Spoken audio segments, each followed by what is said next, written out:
My next guest fights for the Bellator middleweight title coming up here on May 25th at Bellator 200. He's going to be taking on Rafael Carvalho. It is Gegard Mousasi joining me here on the program. Gegard, how are you? I'm good, sir. Thank you. Yeah. It's good to talk to you. It's about 10:50 Netherlands time, right? That's where I'm catching you right now?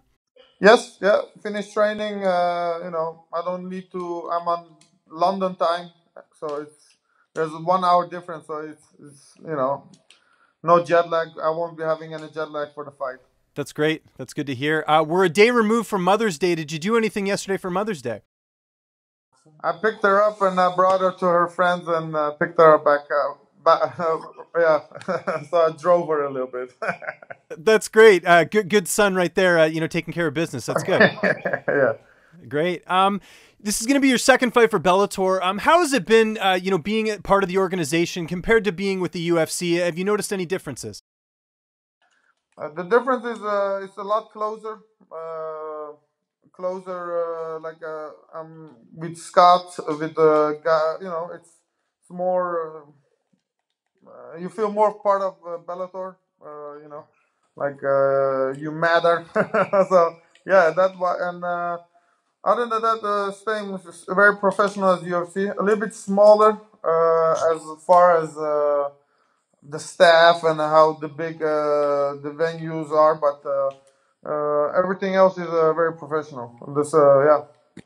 And you last fought in October. This fight's in May coming up here. Was this the right amount of time off for you, or did you want to get in there a little bit sooner? Well, I had that eye injury, so I had to take time off. Luckily, I didn't need any operation, and the doctor approved, Bellator approved, the commission approved, so I'm ready to go.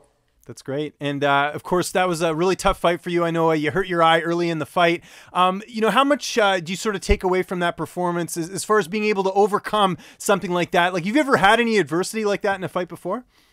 No, fighting after 1 minute with the broken orbital. I don't know if it's Yeah, yeah. orbital. Yeah, you had it. Yeah, it's more difficult because it's you're not in boxing. You just have to worry about punches. But when I was fighting Shlemenko, he's a southpaw. He's doing spinning back kicks, spinning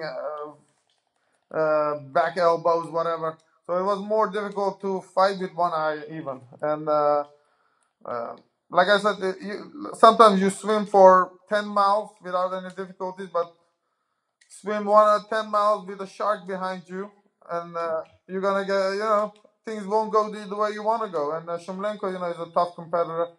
He's a former champ. I didn't take him lightly. I think I said some things he heard in interviews that I didn't give him a lot of chances in the fight. So, but yeah, he's a tough fight. What can I say? It wasn't my. Uh, I would have liked to see if I didn't have that eye, how the 3 rounds would have gone. It Yeah, I was two agree. to one, and the last round was obviously his. And but like I said, I was injured, so I don't know what to make of the fight. Okay. Fair enough. And of course, you're taking on the middleweight champion here. One of the things I look at in this fight is that you've got a lot more experience than Rafael Carvalho does. Do you feel like that's going to play a factor in this fight? No, he's very calm. He takes his time. He knows. I think he's not a conditioning guy. He's not pushing on conditioning. He knows what to do. He knows himself very well. Obviously, the way he fights is he can go 5 rounds or so. Experience-wise, I think I've faced better competition, but the guy is confident. He's coming off his last loss is how many years ago? He's 14-1, so obviously he's coming into the fight very confident. So he's gonna be a tough fight. He's a champion, so I have to take it from him. Do you watch a lot of tape in your opponents? Did you for this matchup? Yeah, I watched a lot of fights of him. It was difficult to study him because in, he has 2 stand-up fights that's against Melvin Manhoff, and the other fights is a lot of grappling, a lot of when the guy is a good stand-up guy, he takes them down. So, and Melvin Manhoff is a short guy, so it was difficult to study him because his fight ends quickly and there's not much tape of him. But I studied a lot of tapes. We made a good game plan, I believe, and actually, yeah, we should be okay. Yeah, no, I'd agree, and I think the other thing that's going to play a factor in this fight is that you fought at light heavyweight. You know, he's a really big middleweight, and you fought guys that are a lot bigger than you. Do you feel like that's going to help in this fight? Well, I heard he has difficulties with weight cut.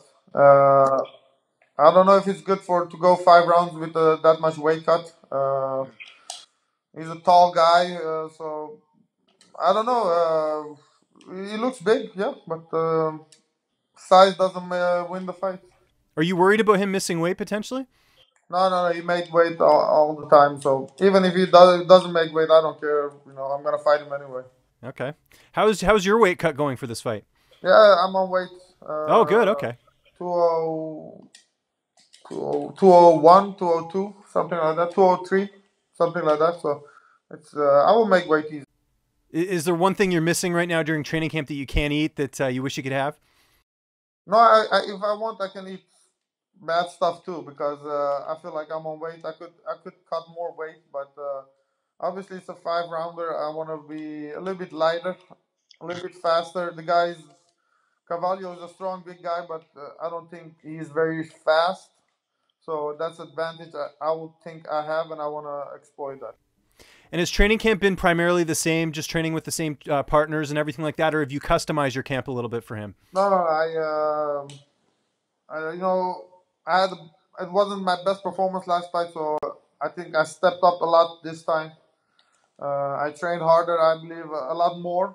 Uh, some days I would train once a day. Now I trained every day twice. I peaked better. I had better rest. Uh, I've been doing a lot of stretching that I never did that before. So I worked on a lot of things. I haven't. I worked on the ground and pound, on wrestling, on stand up. I think I worked on every aspect to win this fight. I think I studied him well, and I have good coaches in my corner. I've done everything right to win the fight. What's happened, it's a fight. I can't, I don't have control over that. But let's say I pushed the meter of percentage that I would win a lot higher because of the training. And how do you see this fight playing out on May 25th? Or I dominate him very fast, or it's gonna be a very fucking tough fight. But I feel really good. I'm dominating heavyweights strength wise. I feel like I want to feel his strength, and technically I feel I'm better stand up. But hey, I don't know. It's a fight. I'm coming to fight. Whatever happens, I don't. Yes, yeah, I'm no, gonna. for sure. Yeah, I'm not thinking too much because yeah, it's a fight. Has it hit you yet that you could make history here? There's never been a Strikeforce and Bellator champion. I mean, you won a Strikeforce title, and you could win the Bellator title here. Does that make this fight any more special? No, I don't think about that, but it's yeah, winning the belt. It's like winning an Oscar. It really doesn't say that you're a good fighter or not, but it's just like a trophy. But that's what you work for. So you work to get that title. So yeah, it would make me happy. It would make me happy. Yeah, no, I bet. As the promotion, I know you're not getting ahead of yourself here, but as the promotion talked to you about, some big fights after this, because, I know Rory MacDonald's out there. I know there's some fights that would probably interest you at 205. Have you thought about anything after this? Yeah, I always said after this Rory MacDonald and then light heavyweight, but I have to win this fight, and then after this, I hope Rory MacDonald. Let's see if he takes the fight because he's a big name. He's a good fighter, very good fighter.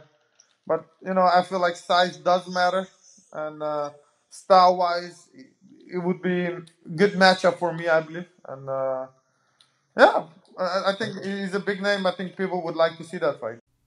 We just saw Vitor Belfort retire this past weekend. Do you think he ends up in Bellator? I hope not. I hope not. Would He you- should retire. I don't know why he would fight anymore. I think he has enough money, and he has to think about his health. But at the end of the day, it's his judgment. But Yeah, I don't know if it's smart because he's way past his prime. Well, what if Bellator ends up signing him? I mean, he's a bit of a big name. I know he's on a bit of a losing streak. Is that a fight that would ever interest you or no?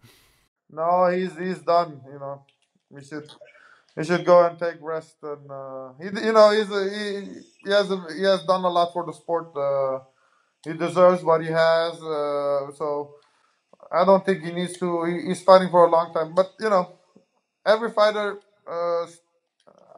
some I say they overstay their welcome, and I think Fedor fought longer than he should have. Okay. And he got knocked out the last couple of fights. Is not healthy for him. Were you surprised to see Ryan Bader knock out King Mo in 15 seconds? I was expecting Bader to win, but not that fast. And King Mo wants to go to middleweight, so I think size matters. That's what I'm saying. If Rory comes up to middleweight, I will have size advantage a lot. And you know, even if let's say he's a better wrestler, I can compensate a lot because I'm the bigger, stronger guy. You know what I mean? So it, yeah. Well, I was going to say, because if King Mo comes down to middleweight, I mean, that's a loss you could avenge if you would you ever consider fighting him again?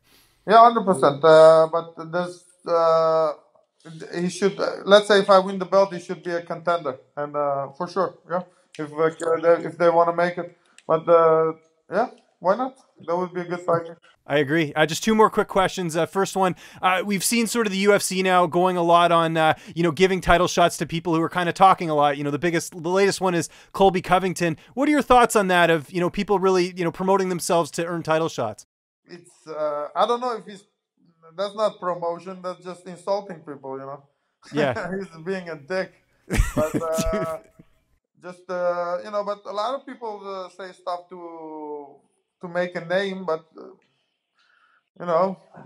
sometimes there are boundaries. But last time he made a comment about what's the name guy. He said incest and whatever he said about his girlfriend. But that was Mike Perry about his that's girlfriend. just too much, Yeah. So you don't like that stuff. It was funny, but it's that's really insulting. You don't, yeah, it's fighting here. I don't know. People do everything for money nowadays. Probably, take a pill, chill pill, and relax. You can do different stuff. I agree. My last question for you here: are you watching any TV right now during training camp? Any Netflix, anything like that? Yeah, I watch always the comedies, and I play PlayStation with my friends. I don't know if. Yeah. What are you playing on PlayStation right now?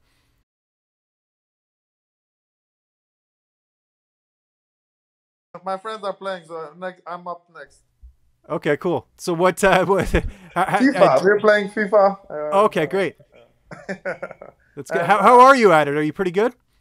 I'm okay. I lose. I'm 70 euros in debt to my friends, so it's not going well this week, but we'll make it up. Okay, fair enough. Well, Gegard, I want to thank you so much for the time this evening. Just remind people where they can find you on social media, and if you have any sponsors or shout-outs, the floor is yours, sir. Yeah, I don't know. They can find me on Instagram. That's the only thing I sometimes post pictures and. Who's my sponsors? Thank you, sponsors. Okay. Oh no, I want to thank the people that's gonna come to the fight and tune in for the fight. That's I hope it's gonna be a good show because it's also Bellator 200. They have pretty good fighters, big names. So hopefully it's gonna be a good fight, good show.